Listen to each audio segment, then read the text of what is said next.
Hello guys, ako si Madam P at ito yung reading natin for water sign. Cancer, Scorpio, Pisces. Let's start your reading. Madam, space P, space pa sa dulo para mag-avail ng personal reading. Diyan ka pwede mag-inquire. Pa-comment na lang dyan sa baba. Kahit po heart lang, smileys. Malaking bagay yun sa akin. Love reading to guys. Kung hindi ka nakaka-relate, ibigay mo sa iba. Seven of Pentacles. Okay. Knight of Cups.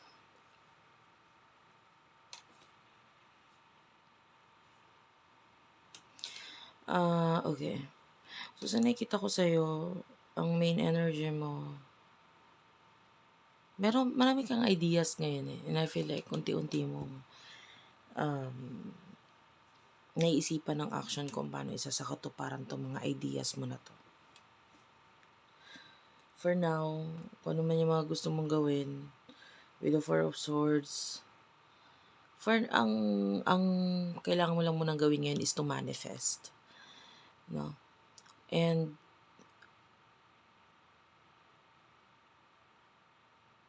I feel like rest. Yan, kailangan mo din yan. Pahinga. Marami kang idea, pero hindi mo naman kailangan gawin agad-agad lahat yan. Kasi sa dami mo ng idea, ikaw ang mahihirapan kung ano unahin mo eh. So, rest muna, pahinga. I feel like there's a lot of things that you can offer. Marami kang kayang i-offer, pero piliin mo lang yung dapat mo talagang tanggapin or piliin mo lang kung alin yung dapat, karapat-dapat na offer na mas magiging okay para sa'yo. Diba? You know what I mean? Kasi sayang eh, sayang. Sayang, sa halip na maibigay mo or mai-push mo yung sarili mo sa isang bagay, nahahati. So, you know,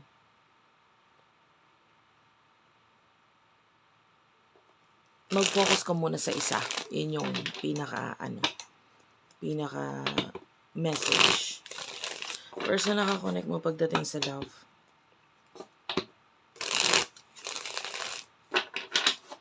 Pagdating sa love. The devil is here. Two of Swords. Medyo nagdadalawang isip na tong taong to. The devil is someone na could be manipulator, kind of energy, toxic energy, narcissist. Ayan yung energy niya eh. Pero nagdadalawang isip siya. Gusto niyang mag-explain sa'yo.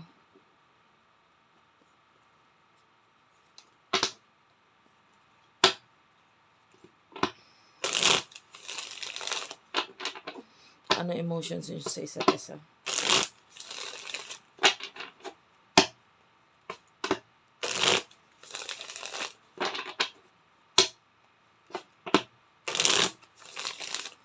Emotions niyo sa isa't isa.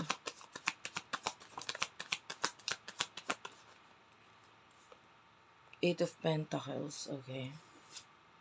The Empress. I really do love how you take care of yourself ngayon ha. You're taking care of yourself. Pahinga lang ang kulang sa'yo. Part of taking care of yourself din yon. Hello, isama mo yon. Eight of Pentacles. Ayan.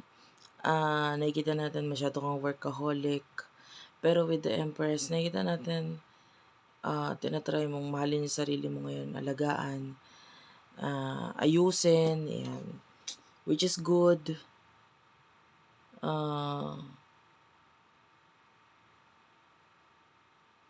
You're waiting for something or someone, yung iba person, yung iba bagay or sitwasyon. So may bagay kang pinaghahandaan or hinihintay sa ngayon.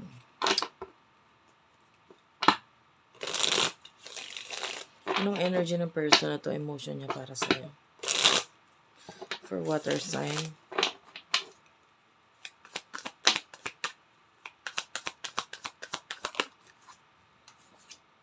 The Hierophant. Alam mo, very karmic yung energy nitong taon to eh. Parang karma. Karma siya ng buhay mo. Or very karmic. Yung karmic relationship, karmic connection, ganun yung energy niya. May naamoy nga pala akong pabango kanina ha.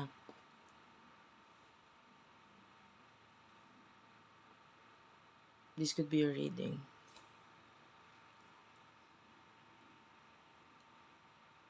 Wait lang. Okay, so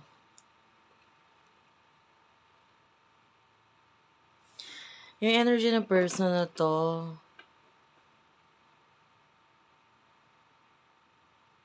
interesado siya sexually ha. There's a lot of interest mula sa taong to, sexually gusto kanya. And marami siyang red flags na nakikita tayo dito. Okay? And I really don't trust this person. Hindi ko siya pinagkakatiwalaan or wala akong tiwala sa energy niya. Parang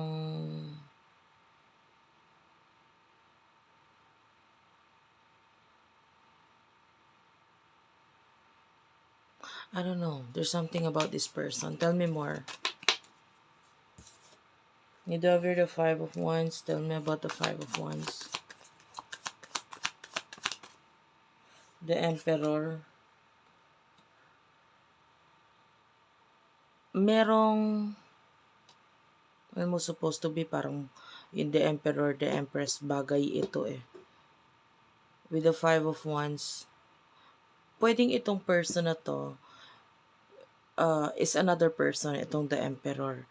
And pwedeng itong the Devil, which is the person na nakuha natin ng energy kanina, pwedeng siya yung maging hadlang para magkaroon ng conflict or problem or para hindi magkaroon ng maayos na connection between you and the Emperor.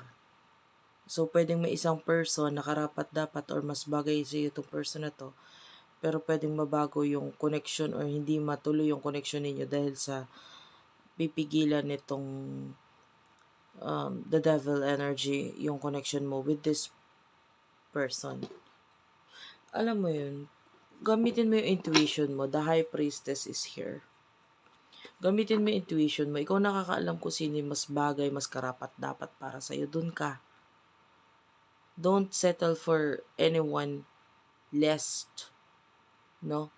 And also at the same time, mararamdaman mo sa tao kung ginagamit ka or minamanipulate ka eh. No, wag mong gamitin yung masyado mong pagiging mabait. Now is not the time to be mabait, no? Lalo na ikaw ang mapapahamak or ikaw ang kawawa sa huli. Yun.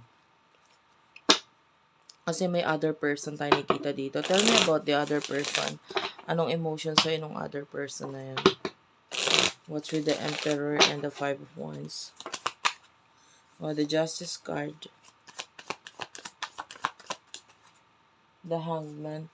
I feel like minsan niya nang sinabi tong emotion niya sa'yo, inamin. And the Hangman, so naghintay lang siya or this person is patiently waiting, nasa pedestal siya. Saka lang siya magte-take ng action sa kung ano yung pagkagusto na meron siya sa'yo talaga pag willing ka nang umalis doon sa nagbibigay ng boundary sa inyo. You know what I mean?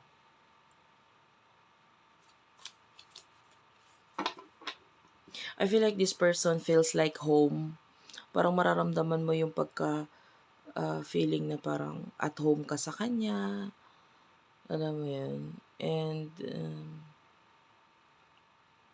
you will feel like more like yourself. Mas magugustuhan mo yung sarili mo pag siya yung kakonect mo kasi magiging mas better person ka dahil sa tulong niya. So you would know na ito yung right person for you kung ganun yung feeling na nakukuha mo.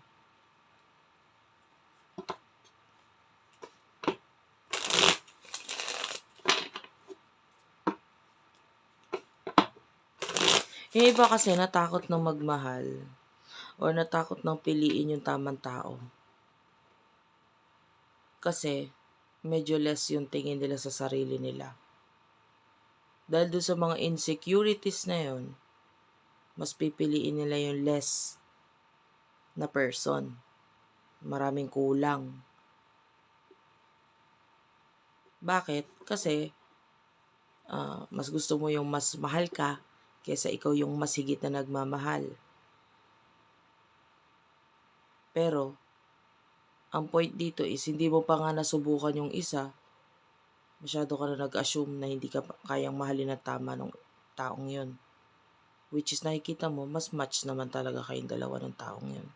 Kumpara dito sa isa pa, na less lang yung kayang ibigay sa'yo, pero feeling mo itong taong to, sasambahin ka or parang ganun ba? Or mas siya yung mas nagmamahal sa'yo. Yung pala, kasi pwedeng akala mo lang ganun. Pero pwedeng yun kasi yung pinapakita niya. Kasi yun yung way niya kung paano kanya mamamanipulate. Parang ipapakita niya na mahal ka niya, ganito, ganyan. Pero ano nga kasi ito manipulative and narcissist energy.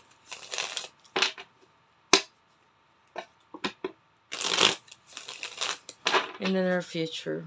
In the near future. The Wheel of Fortune and the Ten of Swords. Okay.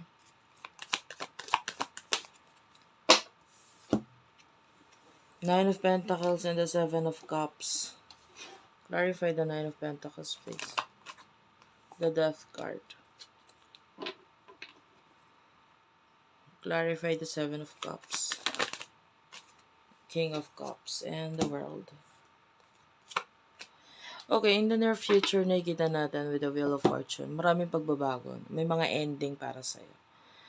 And I feel like with the Seven of Cups, you don't need to worry kasi yung ending na yun, magbibigay pa ng success, opportunity, better rewards para sa'yo. With the Death card, I feel like itong ending na to is you do over the world. Magbibigay ng completion sa mga bagay. And I feel like completion with the connection, lalo na kung may mga natutunan mo na yung mga lesson na dapat mong matutunan sa taong ito.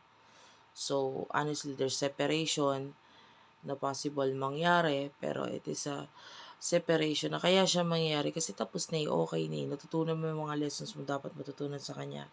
Then there's this person na nakikita natin possible mag-travel. This person really miss you a lot. Nakita tayo ng pagta-travel mula dito sa taong to pabalik sa'yo. Pabalik or this could be a new person. I don't know. Wala naman tayo nakuha ganun.